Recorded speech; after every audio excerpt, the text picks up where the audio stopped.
मुंबई में उत्तर भारतीयों पर हमले हो रहे थे, टैक्सियों पर हमले हो रहे थे, तो शत्रुघ्न सिन्हा की जो हस्ती है, राज्यसभा सदस्य रहे, मंत्री रहे, अगर वो निकल के बाहर आते और विरोध करते, राजनीतिक तौर पर ही सही, तो शायद उसका कोई असर होता। लेकिन क्या आपने वो विरोध उस ढंग से किया? मुंबई में लोगों की शिकायत है कि आपने नहीं किया। लोग यहां पुतले जला रहे थे, लोग यहां प्रोवोकेशन कर रहे थे। हमारे कुछ मित्रगण कह रहे थे कि हम छठ पूजा जाके करेंगे वहां पे, जो किया नहीं। ये प्रोवोकेशन क्यों, कन्फ्रंटेशन क्यों, कंसेंसस? तकलीफ किसको हो रही थी? आपको और हमको नहीं हो रही थी। ये लोग जो पुतला जला रहे थे इनको नहीं हो रही थी तकलीफ, हमारे गरीब तबके के लोगों को हो रही थी, टैक्सी वालों को, खुमचे वालों को। बचाव में आपको आना चाहिए था, बाहर निकल आना चाहिए था। आपके रिश्ते बाला साहब से हैं, आपके राज ठाकरे से, अगर आप अपील करते, बोलते, तो हो सकता है उसका कोई असर हो। आप जब कहते हैं बचाने में आना चाहिए था, इसका माने कि शायद आप कन्विंस्ड है कि मैं नहीं आया। मैं ही तो आया। ये तमाम लोग जो बातें करें, में कोई नहीं आया। मैं बाला साहब के पास क्यों गया, आदरणीय बाला साहब के पास, और मुझे बहुत अच्छा लगा। मैंने कहा कि देखिए, सुख चैन शांति चाहिए, गरीबों की रक्षा चाहिए, लोगों की सुरक्षा चाहिए।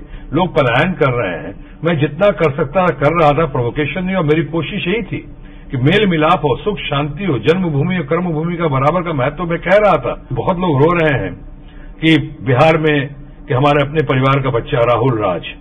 हाँ, वो भी एक सवाल आता है कि राहुल राज के मुद्दे पर भी शत्रुघ्न सिन्हा मौन रहे। और राहुल राज के पिताजी से पूछ लें, राहुल राज के परिवार से पूछ लें।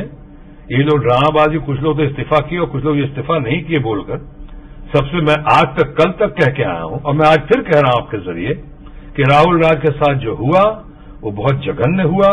उस मामले को सुपीरियर कोर्ट्स में जाना चाहिए, और सबसे महत्वपूर्ण है कि अब उस मामले को ह्यूमन राइट्स कमीशन में लेकर आना चाहिए, क्योंकि ऐसे लोगों को सबक मिलना चाहिए कि ऐसे हमारे घर परिवार के बच्चे को, युवा पीढ़ी के बच्चे को जिस तरह दर्दनाक तरीके से, बगैर मौका दिए हुए सरेंडर का, जिस तरह पुलिस ने बर्बरतापूर्ण तरीके से, निर्ममतापूर्ण तरीके से जिस तरह उसको मारा है, मैं समझता हूं बहुत दर्दनाक है, बहुत जघन्य है। लोग कहते हैं, आप आते हैं, एयरपोर्ट पे आते हैं, मौर्या होटल में ठहरते हैं, जहां अभी हम इंटरव्यू कर रहे हैं, आपका घर है कदम कुआं में, वहां भी जाते हैं, लेकिन डेवलपमेंट, 2 बार राज्यसभा सदस्य होते हुए पटना के विकास में शत्रुघ्न सिन्हा का क्या योगदान है? राज्यसभा का सांसद रह के क्या किया? अब मुझे सर्टिफिकेट, थोड़ा गाड़ी निकाल के घूमे, जरा देखें जाके सड़कों पे, जगह जगह जहां बत्ती चमक रही है, जहां सड़कें बनी हुई हैं, जहां चापाकल लगे हैं, कुछ देखें तो पता चलेगा। एक तो ये। अब अगर आंख पे पट्टी बांध के कोई चले तो मैं क्या कर सकता हूं, क्या कह सकता हूं? जितने पैसे मिले हैं, शायद चंद लोग पूरे भारतवर्ष में, बिहार में नहीं, पूरे भारतवर्ष में चंद एमपी या चंद सांसद का जो सबसे ज्यादा बढ़िया सदुपयोग हुआ है पूरे पैसे का, एमपी लैड फंड का, तो मेरा। शत्रुघ्न सिन्हा साहब, आप बताइए, पटना साहिब सीट पर आपका मुकाबला किससे है? आपका राजनीतिक प्रतिद्वंदी इस लोकसभा चुनाव में कौन? राजनीतिक प्रतिद्वंदी, मैं किसी प्रतिद्वंदी पे निगाह डाल ही नहीं रहा हूं। मैं अपने और अपनी जनता के बीच में, मैं नहीं समझता हूं अपने लोगों के बीच में, भारतीय जनता पार्टी और जदयू के कार्यकर्ताओं के बीच में, या मैं और पटना साहिब जनता के बीच में कोई गतिरोध, अवरोध या कोई और को खड़ा देखूं।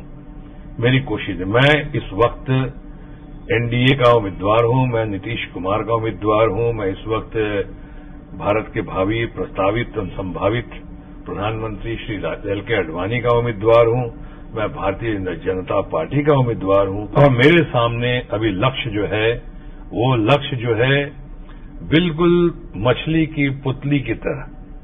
आप आज कह रहे हैं नीतीश कुमार जी का हाथ मजबूत करते हुए, आज आप कह रहे हैं नीतीश कुमार जी के आप उम्मीदवार हैं, लेकिन अगर याद करें 2005 जब बिहार में विधानसभा चुनाव हो रहे थे, तो नीतीश जी से आपके रिश्ते अच्छे नहीं थे, क्योंकि आप चाह रहे थे कि आपको पार्टी बिहार में मुख्यमंत्री के तौर पर प्रोजेक्ट करे, और आपकी जो मंशा थी या आपकी इच्छा थी वो अधूरी रह गई। तो वो तकलीफ आप दोनों के भीतर कहीं न कहीं कसक बाकी रही होगी।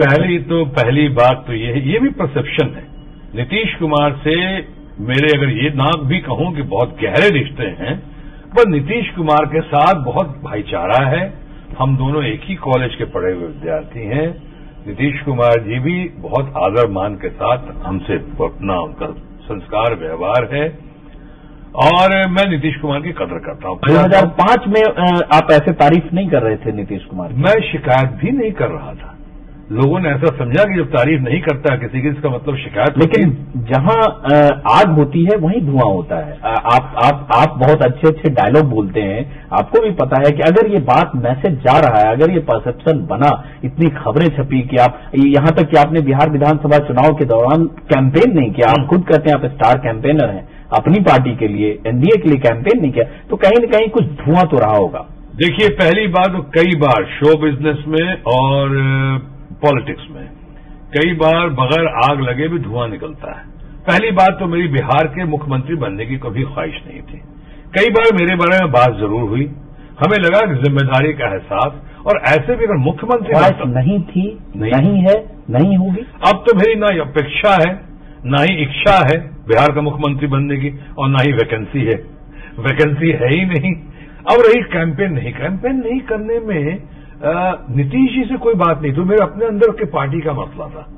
अच्छा, आपसे जब भी बात होती है तो आप कहते हैं आप बीजेपी में तब से हैं जब बीजेपी की 2 सीटें थी, शायद 1980 के बाद से लगातार आप बीजेपी में हैं, लंबा अरसा रहा। क्या शत्रुघ्न सिन्हा बीजेपी में जो चाहते थे या जो हैसियत होनी चाहिए, क्या आज इतने सालों बाद आप संतुष्ट हैं या कोई मलाल है कि आपको कुछ चीज नहीं मिली पार्टी से? 100% संतोष या 100% समर्थन या 100% फॉलोइंग तो प्रभु राम की नहीं है, किसी पैगंबर की नहीं है। अच्छा, मुझे लगा आप कहने वाले हैं कि ये सब 100% है, लेकिन आपने ठीक उल्टा किया। वो तो किसी सेटिस्फैक्शन ऐसी चीज है या पोजीशन ऐसी चीज है कि आपको हमेशा, आपको कई बार आपके लोगों को लगता है जिसके आप अधिकारी हैं, जिसके आप हकदार हैं, वो शायद नहीं मिला है। अब रही बात कि जो मिला है, अगर ग्लास आधा खाली है आधा भरा हुआ देखना है। अगर ग्लास आधा भरा हुआ है देखना है तो आपको लगेगा कि हाँ भाई, ये तो पहली बार एक फिल्म इंडस्ट्री का भी रिकॉर्ड कायम हुआ। अगर पहला आदमी फिल्म इंडस्ट्री से है जो भारतीय जनता पार्टी में अपोजिशन में आया था, तो फिर ये रिकॉर्ड है, और लिम्का बुक ऑफ रिकॉर्ड्स में भी है कि पहला आदमी फिल्म इंडस्ट्री का स्ट्रेट कैबिनेट मिनिस्टर बना, पहला कैबिनेट मिनिस्टर फुल फ्लेजेड, ये भी एक रिकॉर्ड बना। तो ये तो दिखाई पड़ेगा।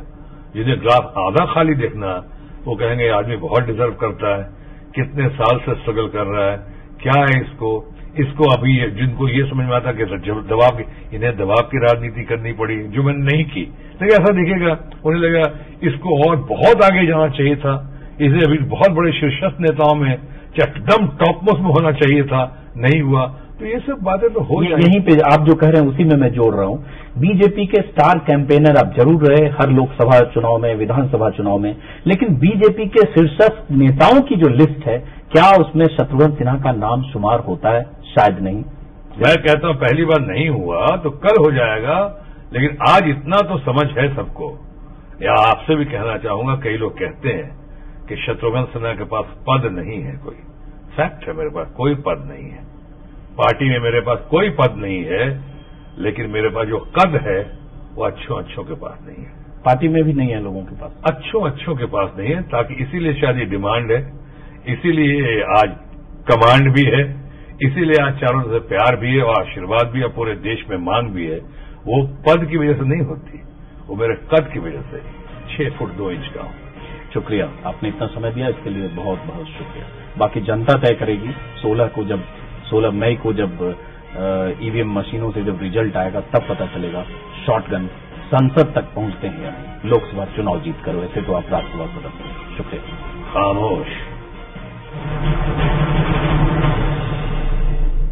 To watch more, log on to www.news24online.com.